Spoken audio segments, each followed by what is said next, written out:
आम्हाला रामराज्य नाही करता आलं तरी चालेल, आम्हाला आमचं घर, आमचं कुटुंब, आमचा संसार जरी सुखाचा करता आला तरी रामराज्यच येते. सुरुवात घरापासून करा. मला अपेक्षा नाही. भगवान शुकदेव कथा सांगायचे तर गाय आणि वाघ एका ठिकाणी बसून कथा ऐकायची. माझी लायकी नाही ती की माझ्या कथेत गाय आणि वाघ एका ठिकाणी बसून कथा ऐकायची. पण माझ्या कथेत सासू आणि सुनांनी 8 दिवस जरी जवळ बसून कथा ऐकली तरी भरपूर झालं. सारखंच आहे ना ते. तुमचं घर, तुमचं कुटुंब, तुमचा संसार सुखाचा व्हावा.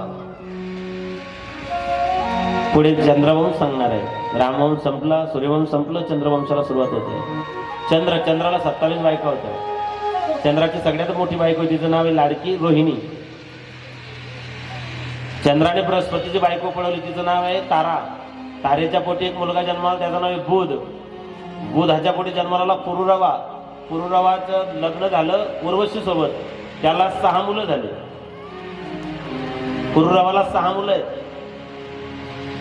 त्या 6 मुलांचे नाव भागवतकार सांगतात: आयु, श्रुतायु, सत्यायु, रय, विजय आणि जय. या वंशामध्ये पुढे हे वर्णन करताना रेणू ऋषी, त्यांची कन्या रेणुका, ती जमदग्नींना दिलेली भगवान परशुराम, भार्गव परशुरामांचा अवतार झाला, ते वर्णन येतं. त्याच्यानंतर वर्णन येतं दुष्यंत आणि शकुंतला यांच्या पोटी जन्माला आले भरत. याच वंशामध्ये जन्माला आला शंतनू नावाचा राजा. शंतनू राजाची बायको होती गंगा. गंगेनं 6 मुलं पाण्यात फेकून दिले होते. माफ करा, 7 मुलं. 8वा मुलगा फेकणार तेव्हा राजाने विरोध केला. ती त्याला सोडून गेली, मुलाला घेऊन गेली. तो मुलगा 12 वर्ष गंगेकडे होता. तो गंगा पुत्र आहे. तो 12 वर्षानंतर आला. त्याचं नाव आहे देवव्रत. देवव्रत परत आला. शंतनू गंगा गेल्यानंतर एकटा होता, चित्त लागत नव्हतं. गंगेच्या किनारी भटकत असताना सहज तो एका सरोवराच्या काठी गेला. त्याने एक धीवर कन्या नाव चालवताना पाहिली. सुंदर होती. तिचा मासोळी सारखा वास यायचा, म्हणून तिचं नाव आहे मत्स्यगंधा. याने तिला लग्नाची मागणी घातली की I want marriage with you. मला तुमच्यासोबत लग्न करायचंय. ती म्हणली तुम्ही राजे, तुमच्यासोबत लग्न करायला मला आनंदच आहे. म्हणले मग अडचण काय? म्हणले माझ्या बापाची परवानगी घ्या. पूर्वी मुला मुलींचे लग्न त्यांचे आई वडील करत होते. आता कार्ट्यांनी ताणच ठेवला. आता बापाला कॉलेजमधून फोन येतो: हॅलो पप्पा, my marriage is completed, I am going to the Goa and celebrate the enjoy. माझ्या वडिलांची परवानगी घ्या. हा परवानगी घ्यायला बापाकडे गेली. तिच्या म्हणली तुमची मुलगी मला द्या. तो म्हटला द्यायला हरकत नाही, तुम्ही राजे. पण अडचण अशी आहे, तुम्हाला अगोदर एक मुलगा आहे ना, तो राजा होईल, माझे नातू तो भिकारी बनतील. त्याला वाटलं खरंय. तो घरी आला, त्याचं कशाचं चित्त लागेना, मन रमेना, भाकर गोड लागेना. देवव्रताने विचारलं की बाबाला झालं काय? सर्दी खासी ना मलेरिया हुआ.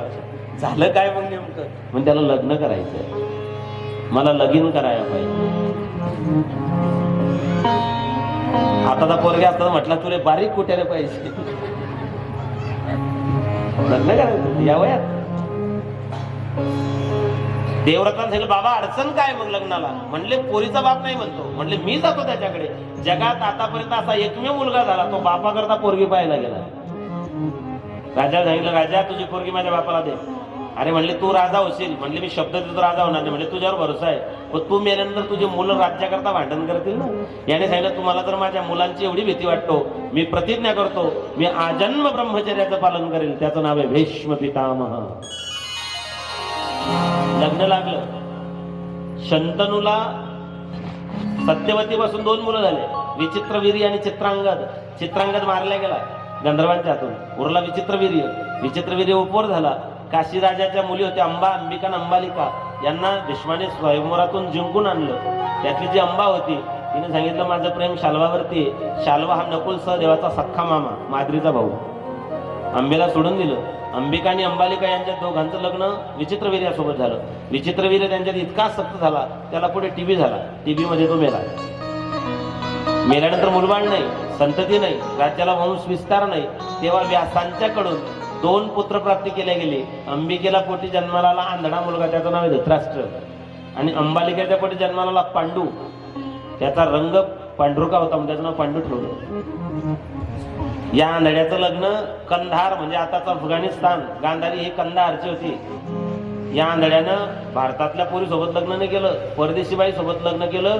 त्या बाईला दिल्लीला आणून ठेवलं, सगळ्या भारताच्या राजकारणाचा सत्यानाश करून ठेवला. या आंधळ्याने गांधारी परदेशी बाई सोबत लग्न केलं, परदेशी बाई आणली दिल्लीला आणून ठेवली. इंद्रप्रस्थ म्हणजे दिल्ली. धृतराष्ट्राचं गांधारी सोबत लग्न. पांडूला 2 बायका, कुंती आणि माद्री. कुंतीला 3 मुलं झाले, धर्म, भीम, अर्जुन. माद्रीला 2, नकुल, सहदेव. गांधारीला 100 झाले. एक मुलगी होती दुश्शीला, ती जयद्रथाला दिली होती राजा. त्यातला अर्जुनाला 2 बायका, एक तसे अर्जुनाला 4-5 बायका आहेत. महाभारतामध्ये अर्जुनाला 4-5 बायका आहेत. द्रौपदी, सुभद्रा, उलुपी आणि काय नाव तिचं, चित्रांगी मणिपूरची होती. चित्रांगी, उलुपी, सुभद्रा आणि द्रौपदी. द्रौपदीला 5 मुलं झाले. सुभद्रेला मुलगा झाला होता अभिमन्यू. अभिमन्यूचं लग्न उत्तरेसोबत झालं होतं. अभिमन्यू आणि उत्तरा यांच्या गर्भातच त्या ठिकाणी तू असताना तुझा बाप महाभारताच्या युद्धात मारला गेला. अभिमन्यू शहीद झाले. तेव्हा उत्तरा गरोदर होती. आणि मग ब्रह्मास्त्र अस्वस्थाने सोडलं. तुझी आई घाबरली, भगवान कृष्णाचा धावा केला, तेव्हा तू वाचलेला आहे.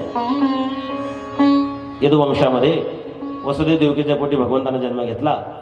मथुरेत जन्म घेतला, गोकुळामध्ये गेले, वृंदावनात गायी चारल्या, मथुरेत कंस मारला, द्वारकेत नगरी निर्माण केली, पांडवांचं रक्षण केलं, कौरवांना संपवलं, अर्जुनाला गीता सांगितली आणि भगवान धामाला गेले. एका श्लोकात त्यांनी संपूर्ण कृष्ण कथा सांगून टाकली. सगळी सभा स्तब्ध झालेली. राजा परीक्षित शुकदेवांच्या चेहऱ्याकडे पाहत आहे. याने विचारलं, महाराज हो गई कृष्ण कथा? बोले अभी सुना तो दी. त्याने सांगितलं, तुम्ही बाकीच्या राजांचं चिंतन सांगताना, चंद्र सूर्यवंश सांगताना विस्तारानं सांगितलं, पण कृष्ण कथा सांगताना कंजूसी केली महाराज. मला भगवान कृष्णाची कथा संपूर्ण ऐकायची.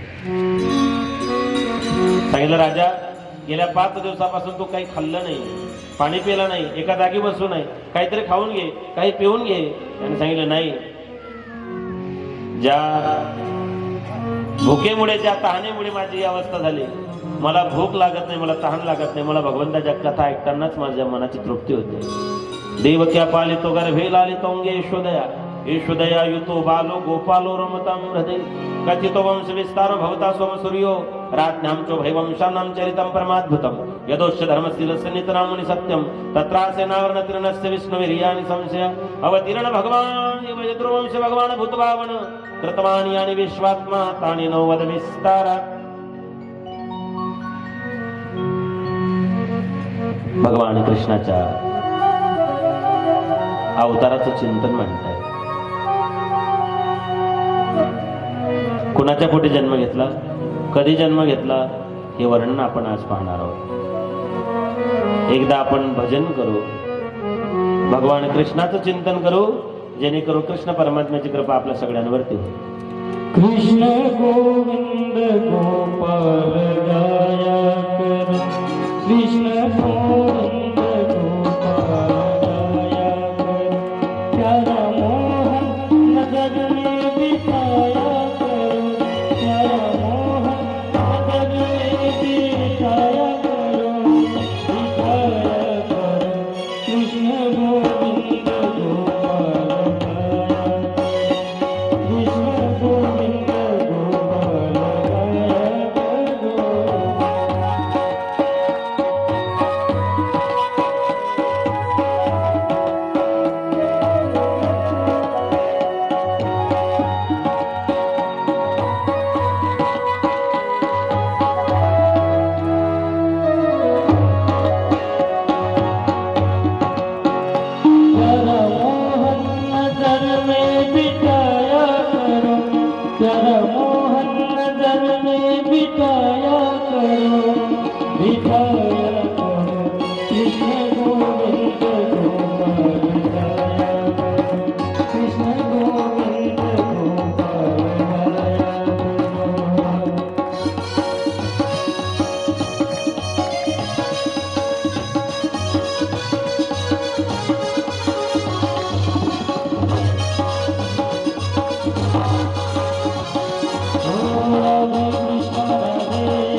कृष्ण कन्हैया लाल की गोपाल कृष्ण भगवान की जय जय श्री राधे जय जय श्री राधे जय जय श्री राधे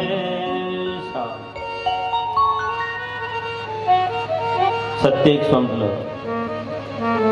द्वापार युगाला सुरुवात झाली. वत्सरूपी पृथ्वी ब्रह्म्यापाशी जाई नाही आहे तोही सांगत असे. धरतीनं गाईचं रूप घेतलं, ब्रह्माजीकडे गेले, ब्रह्माजीला विनंती केली.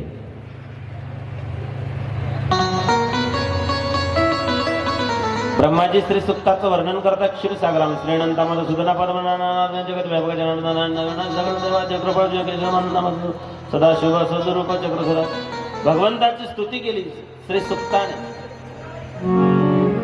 अवतार घ्यायचं ठरवलं. अवतार घ्यायचा कुठे? यदुवंशात. शूरसेनाचा मुलगा आहे वसुदेव. वसुदेवासाठी वधू शोधन सुरू झालं. वसुदेवाला 7 बायका आहे. सगळ्यात धाकटी देवकी, सगळ्यात मोठी रोहिणी, सगळ्यात धाकटी देवकी आहे. मुलगी शोधाशोध करत असताना मथुरा मंडळ, उग्रसेन, उग्रसेनाचा भाऊ देवक आणि देवक राजाची कन्या देवकी, देवकी माता पसंत पडली. लग्न ठरलं. देवकीच्या वडिलांनी देवकीला हुंडा दिला. हुंडा घेणं पाप नाही, पण कोणता तो ऐकून घ्या. मुलीच्या बापाने स्वइच्छेनं दिला तो हुंडा घ्यायला पाप नाही. सध्या रेट ठरले, जशी रक्कम तसा नवरदेव. तुमच्याकडे काय चालू सध्या बाजार भाव? आमच्याकडे रेट ठरले. आमच्याकडे इंजिनियर 7 लाख रुपये, डॉक्टर 6 लाख रुपये, प्राध्यापक 5 लाख रुपये, डीएड मास्टर 3 लाख रुपये, क्लर्क 2 लाख रुपये, शिपाई 1 लाख रुपये, कीर्तनकार फुकट.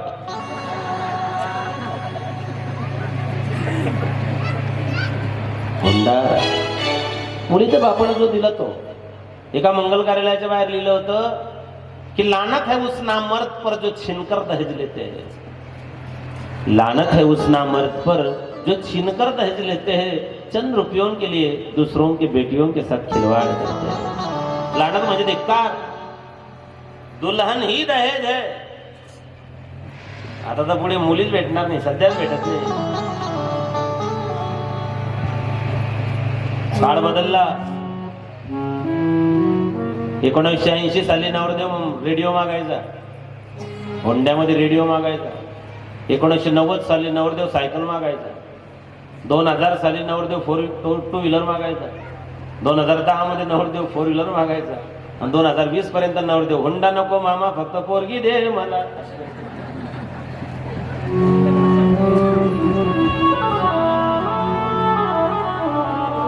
होंड्याची मोटरसायकल फिरवणं सुद्धा पाप आहे। सासू सासऱ्या घरात आणून ठेवणं सुद्धा पाप आहे। कोणी आणली असती तर राहू द्या आता काल्याच्या कीर्तनापर्यंत।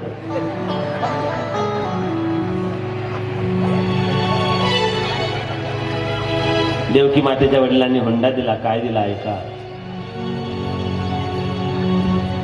400 हत्ती, 15,000 घोडे, 1800 रथ, 200 सुकुमार दास्या। लग्नाची वरात निघाली। रथाचं सारथ्य कंस करतोय। कंस देवकीचा चुलत भाऊ आहे, सक्का नाही। शेवटी बहीण भावाचं नातं अत्यंत प्रिय आणि अत्यंत पवित्र आहे। मी मगाशी बाप आणि मुलीचं नातं सांगितलं, तसं या धर्मात बहीण भावाचं नातं आहे। किती गोड नातं आहे सांगू। जेव्हा दोघं लहान असतात तेव्हा त्यांचं कधीच जमत नाही। ती मोठी असते तो लहान असतो, या दोघांचं कधीच जमत नाही लहानपणी, अजिबात नाही। तिचे पुस्तकं फेकून देईन, पर्स शोधून काढीन, लिपस्टिक वाटायला लावून येईल, पावडर तोंडाला चोपडून घेईल, तिच्या मोबाईल मधले मेसेज वाचून घेईल।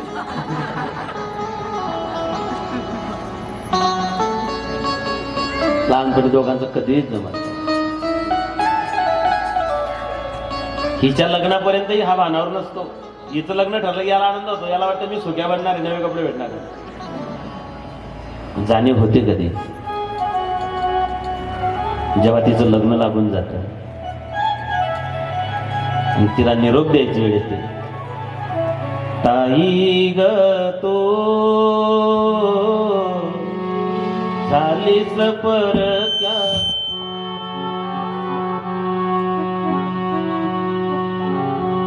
ताई ग तो झालीस परक्या, आशा सुटली माहेराची, बेडी पडली संसार। मग त्याला आठवण येते कधी? एक तर भाऊबीज किंवा रक्षाबंधन।